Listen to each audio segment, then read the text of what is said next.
Mesdames, Messieurs, peuple congolais, je vais ici vous faire un petit cours de géopolitique à ciel ouvert et pour les nuls. Mesdames, Messieurs, peuple congolais, quand on parle de géopolitique, il y a géo plus politique. Quand on parle de géo, il y a géographie et la politique. Donc, c'est la politique géographique. Donc, en réalité, c'est la politique de votre pays en rapport ou en lien avec les pays qui entourent votre pays. C'est-à-dire, la géopolitique, par exemple, du Congo-Brazzaville, elle est d'abord à l'échelle sous-régionale. C'est-à-dire, les voisins du Congo-Brazzaville. Ils sont le Gabon, le Cameroun, le Centrafrique, le Tchad, l'Ouganda, la République démocratique du Congo, l'Angola et compagnie. Mais à l'échelle continentale, vous avez tous les pays africains. À l'échelle planétaire, vous avez tous les pays du monde. Mais souvent, la géopolitique, elle est d'abord politique, mais elle peut être aussi diplomatique, elle peut être aussi économique, militaire, sociale, humanitaire, et écologique, et sociétale et compagnie. Donc, c'est un vaste sujet quand on parle de géopolitique. En réalité, quand on parle de géopolitique, on parle de stratégie. Par exemple, le cas du Congo-Brazzaville, nous cherchons à faire partie de Sassou Nguesso. Est-ce que nous pouvons avoir un havre de paix et quand tout autour de nous, ça brûle? Par exemple, si nous Congo, demain, Sassou Nguesso dégage, et qu'en RDC, il y a la guerre, ou au Gabon, ou au Cameroun, ou autre. Donc l'enjeu est d'abord de sécuriser votre écosystème national, c'est-à-dire notre pays. Mais après, il faut trouver des stratégies, des alliances, des arbitrages, des antagonismes, des synergies, des complémentarités et des consensus, des compromis et autres, et pour que vous soyez en paix. Parce qu'on ne peut pas être en paix et quand tout autour ça brûle. Mesdames, Messieurs, peuple congolais, je vais ici vous faire un cours de géopolitique à ciel ouvert et pour les nuls. Les nuls, quels nuls? D'abord, nous, Congolais, Bantous, à l'échelle du bassin du Congo. Je vous informe que les dictateurs de Sassou Nguesso et Joseph Kabila, Joseph Kabila, c'est son petit à confiance, seront dans 97% des cas soit conduits à la CPI, c'est-à-dire à la Cour pénale internationale, ou vers les cieux, c'est-à-dire, comme on l'appelle, les assassinats, quoi. Voilà. Donc, c'est que le peuple veut en découdre avec ces deux gars-là. Donc, pourquoi? Parce qu'ils ont des embrouilles avec les deux peuples congolais.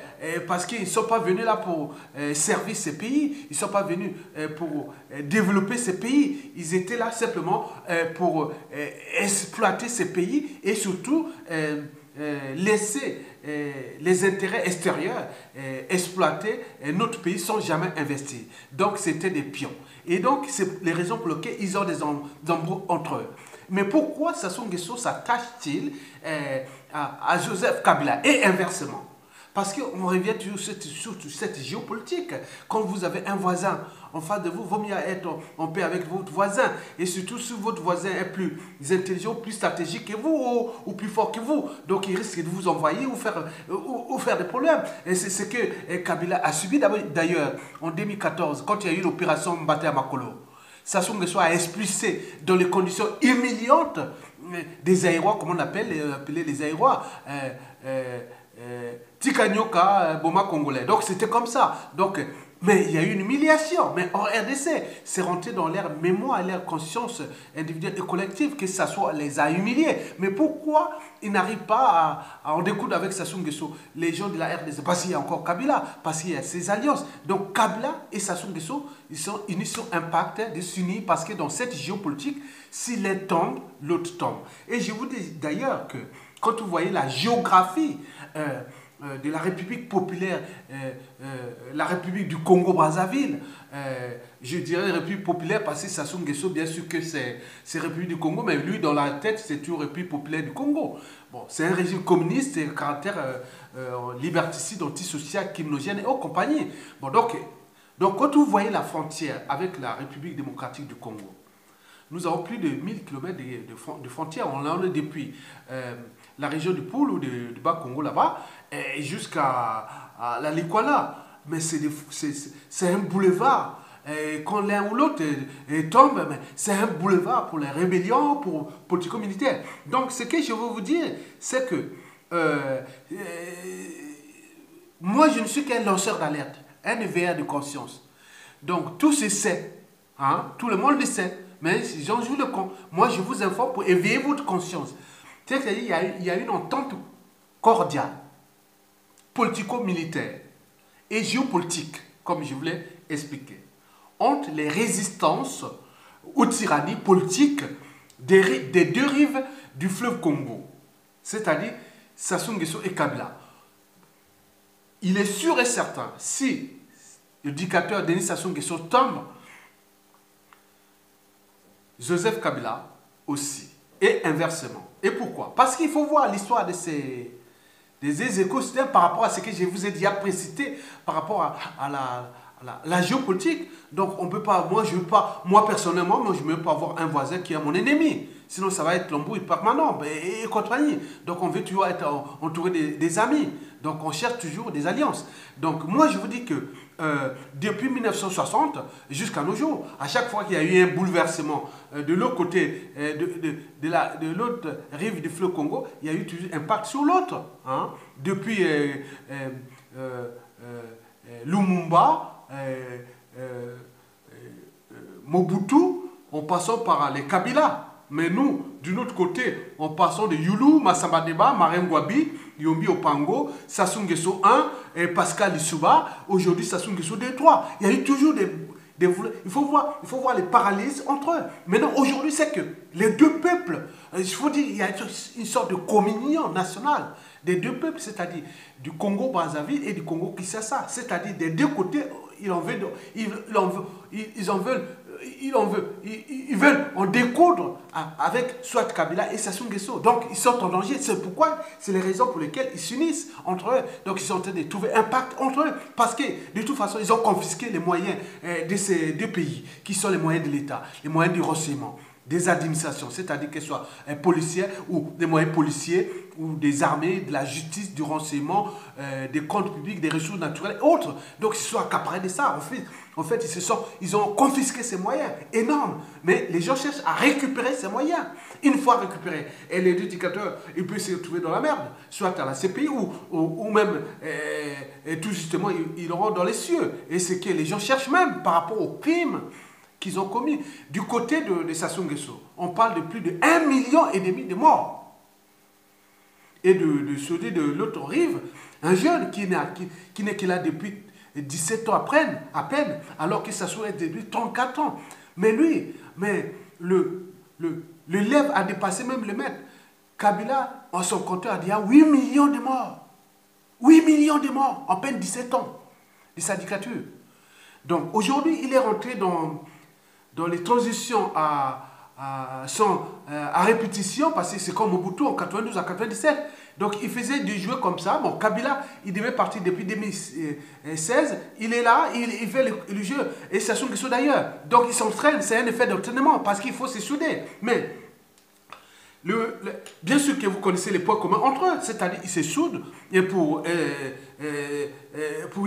ne pas perdre déjà pour sauver leur peau. C'est pas le problème n'est plus surtout les privilèges autres, mais surtout sauver leur peau. En fait, c'est des lâches qui ne sont pas capables de comprendre que les choses vont changer tout au long de ce 21e siècle, et surtout avec l'arrivée de la culture globale et la pleine conscience mondiale, et qui aujourd'hui ne peut plus tolérer ces genres de comportements d'un autre temps qui sont comparables à celles au Moyen-Âge. Donc nous ne sommes pas au stade de la sélection naturelle, nous sommes au stade de l'humanité, de la société et de la civilisation. Donc le problème de Kabila, c'est que Kabila a un avantage.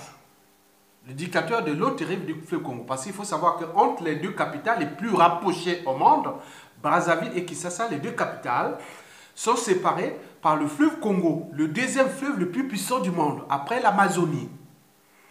Donc c'est un fleuve qui fait en distance plus de 1800 km. Et avec une profondeur en moyenne autour de 80 mètres de profondeur.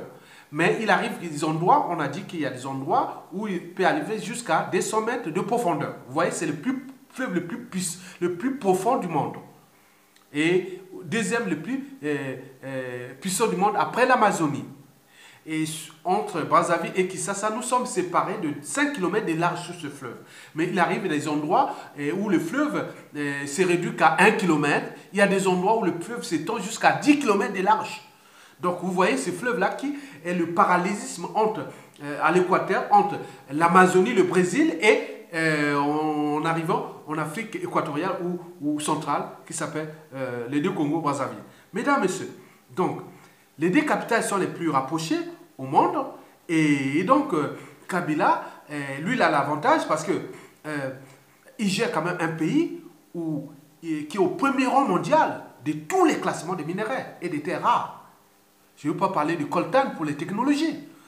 Je peux vous parler des cobaltes, des diamants, de l'or, du cuivre, du manganèse, de l'uranium, des matières fissiles. Et compagnie, je peux vous citer la biodiversité faunistique et floristique au premier rang africain et deuxième ou troisième mondial sur la biodiversité floristique et faunistique. N'oublions pas les réseaux hydrographiques, n'oublions pas les énergies fossiles comme le pétrole et compagnie. Donc nous sommes bénis dans cet écosystème, mais qu'on nous a placé ces mauvais qui sont là à la tête de ces États, donc qui se défendent pour défendre les intérêts de leurs donneurs d'ordre. Et à ce moment, on les protège, on met tous les moyens et eux. Mais il savait que les Américains, comme ils l'avaient fait avec Mobutu entre 90 et 97, ils avaient abandonné Mobutu. Et vous avez vu que quelques années après, même pas 5 ans, Mobutu était parti. Et les Américains aujourd'hui ont abandonné Joseph Kabila. Il tient pourquoi? Il tient qu'à cause de ces mafias qui se sont accaparés de ces ressources.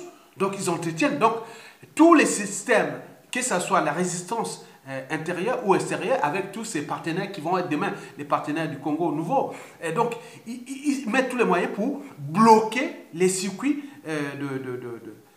de financement ou de lobbying ou de métiers de ce régime et qui peut à tout instant tomber. Mais s'il avait une certaine conscience pour sauver sa peau, il aurait pu dire non, ah non, j'arrête. Mais comme il est rentré dans la NAS et il y a un effet d'entraînement dans cette criminalité, ce diabolisme, il ne pourra pas les lâcher. Donc il va aller tout au bout. Donc avec les conséquences, puisque lui-même l'a dit, mort ou vif, donc je peux mourir. Donc il essaie. Donc on ne peut pas lutter contre un peuple éternel, parce que c'est une puissance énorme. Hein? Au niveau civil, politique et militaire, avec les résistants autres, mais c'est énorme. Donc si on lutte contre ça, donc il faut être quand même à un certain stade de niveau de conscience pour vous dire non, à un moment donné, je déjoue le peuple. Non, c'est pas possible. Donc ça c'est le problème. Donc Kabila, il ne tient plus, les puissants ne veulent plus le défendre. Ils peuvent trouver un autre Kabila, mais un moins virulent que Kabila. Donc, ils vont le trouver, ils l'ont trouvé. Donc, au niveau de la conscience mondiale aujourd'hui, Kabila s'est déclassé. Donc, on cherche les moyens pour sortir de ce monsieur de façon plus noble, mais pas dans le chaos. Donc, mais Kabila veut chercher les chaos. Et mais en cherchant les chaos, il pourra avoir des impacts, non seulement en République démocratique du Congo, mais au Burundi et au Rwanda voisin. Donc c'est à eux des pays périphériques de voir au niveau de la géopolitique et qu'est-ce qui pourrait arriver, parce que la République démocratique du Congo, on met des vrais Congolais. Et là, avec son allié, la République du Congo-Brazzaville, ah non, je ne sais pas si le Rwanda, le Burundi, même le Rwanda et autres, ils pourront le tenir. Hein. Moi, je ne sais pas. Hein. Bon, bref. Donc, Kabila, voilà ses avantages. Ce n'est plus les puissances qui les soutiennent, mais c'est les mafias qui sont aussi travaillant peut-être pour les puissances. Bien sûr qu'il a été abandonné par l'Église catholique et que l'Église catholique n'est pas en mesure de défendre sa terre conquise qui s'appelle le Congo Kinshasa. Mais parce qu'un musulman sait toujours défendre sa mosquée. Mais l'Église ne sait pas défendre son Église. Sinon, il ne serait pas essuyé parce que les catholiques ont été humiliés devant tout le monde, au monde entier. Et les musulmans rigolent d'ailleurs. Mesdames, Messieurs, du côté des Sassou, la situation est difficile, c'est-à-dire elle est différente. De l'autre rive du fleuve Congo, la situation est différente. Parce que le dictateur Sassou Nguesso, c'est le pire pion de la France-Afrique. Qui dit France-Afrique parle de la France. Donc c'est un sous-traitant négrier. Un sous-traitant négrier.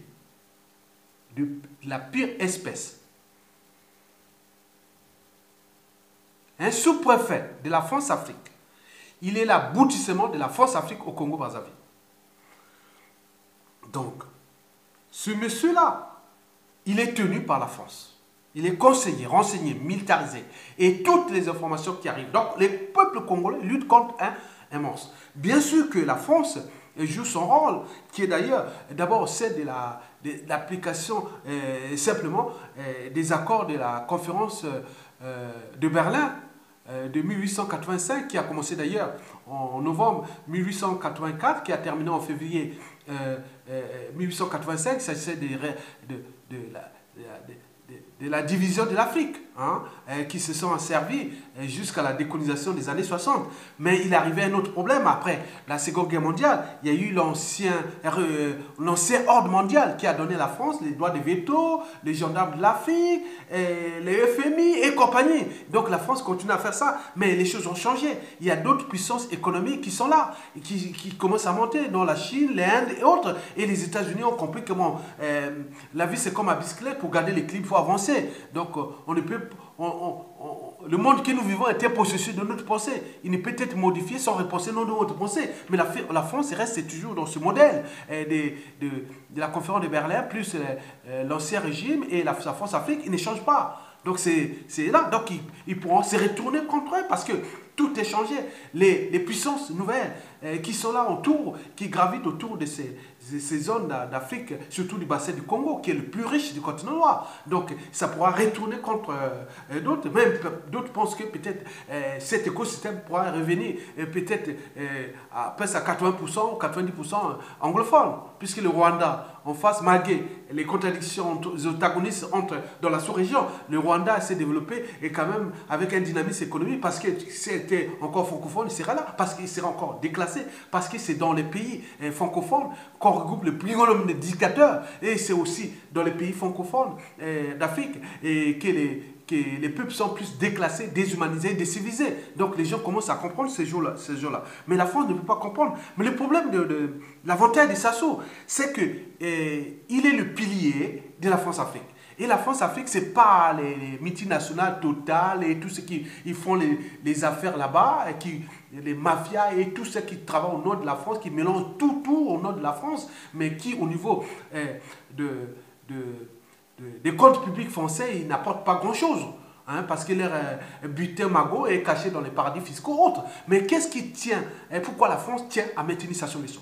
C'est tout simplement à cause du franc CFA. Parce que c'est un magot énorme, qui est autour de 1000 milliards de dollars chaque année, dont les 2/3 viennent de la CEMAC. La CEMAC, c'est le bassin du Congo, dont le Congo-Brazzaville, le Gabon, le Cameroun, le Tchad, la Centrafrique, la Guinée équatoriale, Sao Tomé, tout ça. Voilà, donc c'est là le socle. Mais si Sassou Nguesso tombe et que la France est susceptible de perdre un magot de 500 milliards de dollars chaque année, donc c'est énorme, ça peut perturber d'abord le tissu social et économique français. Et n'oublions pas son rang à l'échelle européenne et aussi mondiale. Donc, il tient à maintenir Sassou Nguesso ce morceau-là parce que eux, mais nous, on envoie des lettres, un rappel à la France, trouvons le juste équilibre pour avancer petit à petit, mais elle n'est pas en capacité. Mais il ne sait pas que le concert arrive petit à petit. Parce que nous avons la culture globale, nous avons la conscience globale. Et donc, ils ne savent pas que ça. Donc, Sassou Nguesso tient son rang à cause de ça, parce qu'il y a toutes les intelligences, les stratèges et même la matière pour maintenir ses rangs à l'échelle congolaise. En maintenant ce monstre qui a tué plein de Congolais, qui continue à déclasser l'humain. Et cela ne va plus durer parce qu'il y a plein de consciences mondiales qui disent non, c'est pas possible. La France doit s'affranchir de l'Afrique francophone en la laissant se développer comme l'anglais l'Angleterre, même déjà auparavant, à la fin de la Première Guerre mondiale, l'Allemagne s'est déjà affranchie de l'Afrique. Elle est toujours aujourd'hui la première puissance économique d'Europe et la quatrième mondiale. L'Angleterre, pareil, même avec les British autres, depuis, c'est toujours affranchi de l'Afrique anglophone, mais elle est toujours là présente là-bas au plan économique. Hein, il y a plus de dynamisme, de business et autres. Mais au niveau politique, les peuples ont la liberté de choisir leurs représentants, la volonté générale. Mais cela ne se passe pas en Afrique francophone parce qu'on a placé des mauvais. Des gens qui ont un cerveau qui est à un certain stade, qui peut être douteux, c'est-à-dire entre l'insuffisance mentale et la petite intelligence. Donc sinon ça se saurait. Quelqu'un qui a une âme et une conscience avec tout ce que nous avions subi depuis l'esclavage, la colonisation et aujourd'hui le néocolonialisme qui ont été tenus par ces mêmes mauvais, ces mêmes êtres stupides, trop stupides pour être utiles à l'intérêt même de leur communauté, de l'intérêt général et surtout de la respectabilité interraciale. Mesdames, Messieurs, peuple congolais. Donc je vous dis que la situation pourra être difficile après. Parce que, je ne vous cache pas, hein, c'est une entente. Tente cordiale. On ne vous dit pas. Moi, je suis un éveillé de conscience. Je vous dis ça naturellement. Sassou tombe, Kabila tombe. Un pays a tous les moyens de faire venir chez lui visa et autres, acheter les matériels militaires, autres, les drones avec bombes, autres. On peut tout faire. On peut organiser tout pour faire mettre un régime politique hors d'état de nuit. Donc ça, il y a des intelligences pour ça. Donc nous, aujourd'hui, c'est qu'eux, ils doivent prendre les responsabilités. Sassou Nguesso, l'avantage de Sassou Nguesso, parce qu'il a eu un président qui a été élu, qui est élu en 2016, qui est du nord de sa région, mais qu'il aurait pu traiter de manière digne. Mais lui, il n'entend pas raison à ça, parce que lui, son monde est tourné que vers les ténèbres. Bien sûr qu'il a Zombo avec tout le monde. Donc, il répond à l'écart des chars qui est extérieur. Donc, il ne peut pas. Donc, cela va l'entraîner. Et avec lui, combien d'autres victimes? Déjà, au niveau de son clan, de sa famille et aussi de sa tribu, parce que la responsabilité pénale en Afrique est souvent collective, parce que ce que Sassou Nguesso fait dans le département du Pôle pour aller chercher un seul individu qui s'appelle Pasteur Toumi, on pourrait de bombarder tout un peuple et tuer des gens. On parle de plus de 3000 morts, de 120 000 personnes déplacées, donc c'est comme un acharnement. Quoique les autres vont laisser là, et oui, tu étais là comme au temps de Mobutu, d'autres dictateurs avant, et que demain, qu'il n'y aura pas un aussi, quelqu'un qui va dire non, je vais en découdre avec ces gens.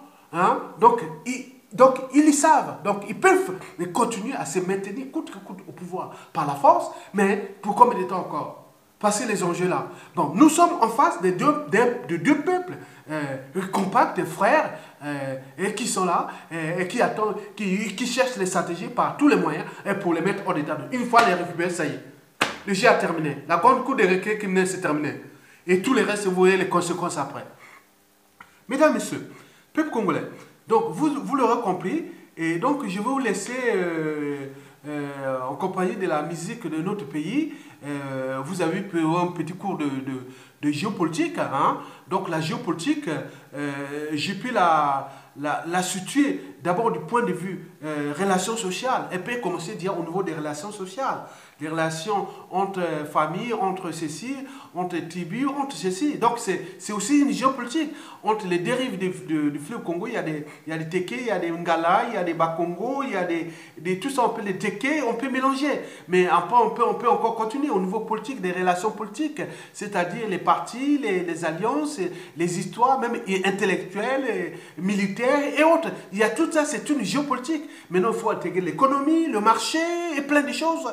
Et les petits poissons sont toujours bouffés par les gros poissons. Donc, le gros poisson mange tous les petits poissons, même si dans la nature, les gros poissons ont toujours su capter la juste part. Mais nous, en tant qu'humains, on ne sait pas capter la juste part. Et c'est pourquoi nos écosystèmes humains posent bien des problèmes de notre existence, hein, les problématiques existentielles et aussi des problématiques de l'avenir des générations actuelles et futures.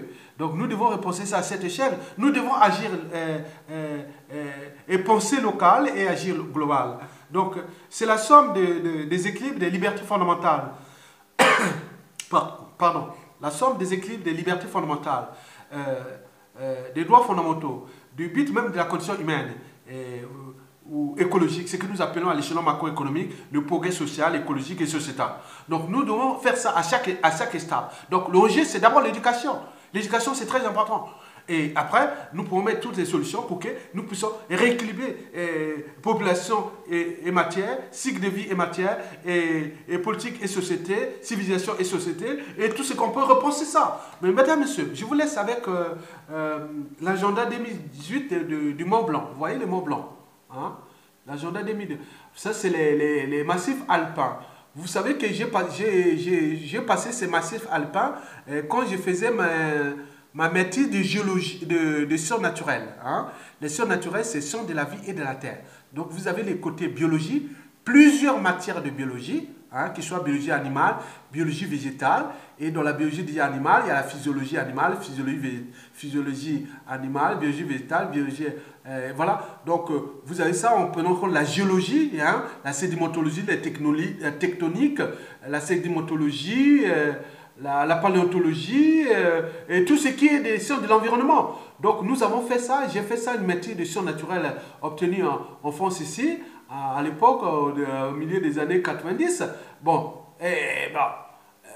j'ai passé ces massifs alpins-là, hein, que ce soit les Galibiers, les Monts Blancs, de Chambéry, Chamonix, jusqu'aux Alpes de Haute-Provence. J'ai été même visiter les terres noires à Digne-les-Bains, les Alpes Haute-Provence, les Castellanes, et tout ce truc-là, je connais de A à Z. Et en tenant compte de la géologie de la France, qu'elle soit depuis le sud de la France, de l'Est et de l'Ouest, je connais ça. L'Europe, la géographie mondiale, la géophysique du globe. Et tout ça, c'est dans ma tête. Ça, il n'y a rien à faire. C'est un terrain de jeu pour moi. Donc, moi, je vous laisse ça et je vais, en même temps que je vais écouter cette musique de notre pays, je vais regarder cet agenda 2018 qui m'a été envoyé par un ami qui était avec nous à la faculté des sciences, qui est aujourd'hui un grand professeur de géologie, hein, parce que nous, après la maîtrise des sciences naturelles, on pouvait soit aller vers les filières de biologie ou de géologie, ou directement aller enseigner au lycée. Donc, la plupart ont choisi pour aller enseigner au lycée, et en France ici, et d'autres ont continué des filières de recherche, développement et autres. Certains sont devenus des professeurs de géologie et d'autres de biologie, que ce soit la biologie cellulaire et moléculaire, la physiologie animale, et d'autres de paléontologie, Bon, moi, après là, je suis orienté vers les filières d'environnement et de développement durable, où j'ai continué d'autres formations par là, en tenant compte là. Donc, je vous laisse avec la musique. Donc, m'a envoyé ça par un ami qui est là, j'en ai plein ici, parce que j'ai eu la chance de faire ces études scientifiques ici en France. Et voilà. Et bac, je ne veux pas vous dire, parce qu'en Afrique, on parle pas trop, on ne parle plus de bac. Voilà. Sinon, j'ai des bacs plus loin, hein, pas moins de bac plus 5, 6 ans. Donc, ça ne sert à rien au moment, parce qu'il ne suffit pas d'avoir des bagages, mais il faut savoir où les déposer. Bon, parce qu'une tête bien pleine ne vaut pas plus qu'une tête bien faite. Donc nous n'avons pas les capacités de repenser nos écosystèmes, d'abord naturels, écologiques, sociétals et urbains et autres, parce qu'il y a un problème. Parce que comment cela s'est fait que tous ces diplômés africains et autres, ils ne sont pas capables de repenser. Parce que, pourquoi? Parce que c'est d'abord notre fort intérieur. Est-ce que nous sommes libres de notre fort intérieur? Est-ce que nous pouvons nous défendre nous-mêmes? On ne peut pas. Parce que acheter un Africain, c'est du caviar. Il suffit qu'il ait un pouvoir, on vient le vendre, on vient sourire, et que ce soit une autre race d'à côté, et comme ça. Nous voulons avoir des gens qui ont des convictions, des principes, des valeurs. Et c'est eux que nous recherchons dans l'Afrique, après, à l'échelle congolaise, des deux Congos d'ailleurs, après Sassou Nguesso. Je suis sûr et certain, Sassou Nguesso et Kabila, je suis sûr et certain, si les deux pays si ces deux pays sont récupérés par les dignes fils de ce pays, je suis sûr et certain, c'est une puissance énorme. Je ne sais pas, peut-être la République démocratique du Congo sera les États-Unis d'Afrique et le Congo-Brazzaville en face, peut-être ce sera le Mexique ou le Canada, on ne sait pas. Bon, bref, mais je pense que nous serons le Canada et la République démocratique du Congo, les États-Unis. Et nous serons, voilà, donc, et c'est comme ça. Mesdames, Messieurs, peuple congolais, je vous remercie et je vous laisse avec la musique de notre pays et bon vent au peuple congolais parce que l'avenir de notre pays, c'est nous-mêmes. Et à bientôt. Je vais regarder le détail de cet avion-là.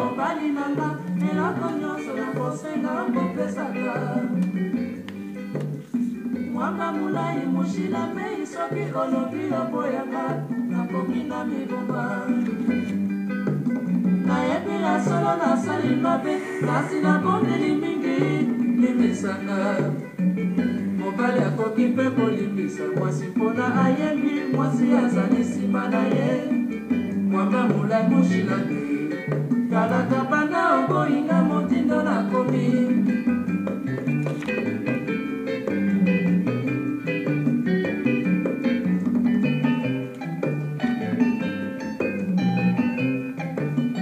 Mwamba mulai mushila mei naboneli yo mingi papa zongelanga Mwamba mulai mushila mei naboneli yo mingi papa zongelanga Mwamba mulai mushila mei yo kelanga namisaka ngai ndenge nalingaka yo yebaka ya solo na mipesi na yo Mwamba mulai mushila mei Mwamba mulai mushila mei naboneli yo mingi papa zongelanga Mwamba mulai mushila mei naboneli yo mingi papa zongelanga muvotelo sekobima na zandezanga te banda ona longwe na ndako na ndeli liputa moko etikali nanga etuluki ekomi kizobazoba Mwamba mulai mushila mei naboneli yo mingi papa zongelanga Mwamba mulai mushila mei